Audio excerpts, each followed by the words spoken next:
Coastal highway को नहीं आपणक मनरे थिबा किछि धारणा एवं प्रश्न बड़ पोखरिया बदल रे रामेश्वर कौन पाई लेखा जाउछि। अनेक लोकंक मनरे एबे प्रश्न जे कोस्टाल हाईवे तो खोर्धा जिलार बड़ पोखरिया ठारू आरंभ हेउछि, तेबे एहाकू रामेश्वर बोली काहींकी लेखा जाउछि। कोस्टाल हाईवे रो आरंभ स्थल बड़ पोखरिया ठारू रामेश्वर दूरता मात्र 4 किमी। जेहेतु रामेश्वर छकटी लोकमानक मध्यरे अधिक परिचित एवं जनाशुना, वर्तमान रामेश्वर छकठारू पुरी पर्यंत नुआ जगन्नाथ सड़क जाइछे। एही सड़कर एक अत्याधुनिक एवं बृहत्तर संस्करण हेउछि बड़ पोखरिया ठारू आरंभ हेउथुबा कोस्टाल हाईवे एवं रामेश्वर ठारे मध्य NHAI रो अन्य एक बृहत प्रकल्प कैपिटल रीजन रिंग रोड मध्य आरंभ हेउछि। एथिपाई कोस्टाल हाईवे बड़ पोखरिया ठारू आरंभ हेउथुबा सत्वे रामेश्वर बोली लेखा जाउछे।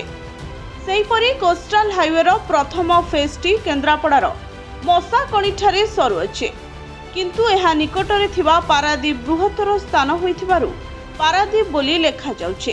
केवल सेतिकी नुहे, अनेक लोकंक मनरे प्रश्न जे पूर्वरु तो कोस्टाल हाईवे दीघा पर्यंत हेबार थिला, तेबे मशाकणी बा पारादीप पर्यंत ही काहींकी कैबिनेट अनुमोदन मिलिला। बड़ पोखरियारू मशाकणी हेउछि कोस्टाल हाईवे रो प्रथम फेज एवं मशाकणीरू दीघा हेउछि कोस्टाल हाईवे रो द्वितीय फेज। मशाकणीरू दीघा पर्यंत द्वितीय फेज रो वर्तमान डीपीआर करा जाउछे। अलाइनमेंट फाइनल हेबा परे एवं अन्यान्य आनुषंगिक अनुमति मिलि सारिला परे खूब शीघ्र कोस्टाल हाईवे रो एही फेज 2टीर निर्माण कार्य मध्य आरंभ करा जिवो।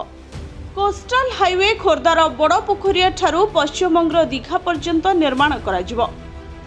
एहा एक इकोनॉमिक कॉरिडोर अटे, जेउथरे भारी जान, व्यावसायिक जान, मल्टी एक्सेल ट्रक, ट्रेलर, बस आदि दक्षिण भारतरू पारादीप, धामरा एवं दीघा को यातायात करिवो।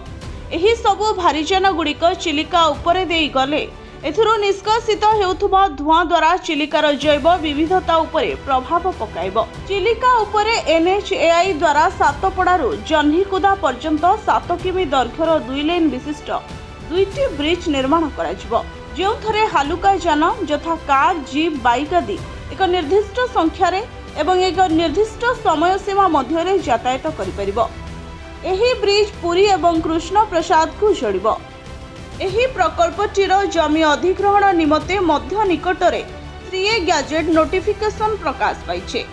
परिवेश मंत्रालयर फाइनल अनुमोदन मिलि सारला परे एही ब्रिजर निर्माण कार्य आरंभ करा जिवो। Bureau report, Odisha fast.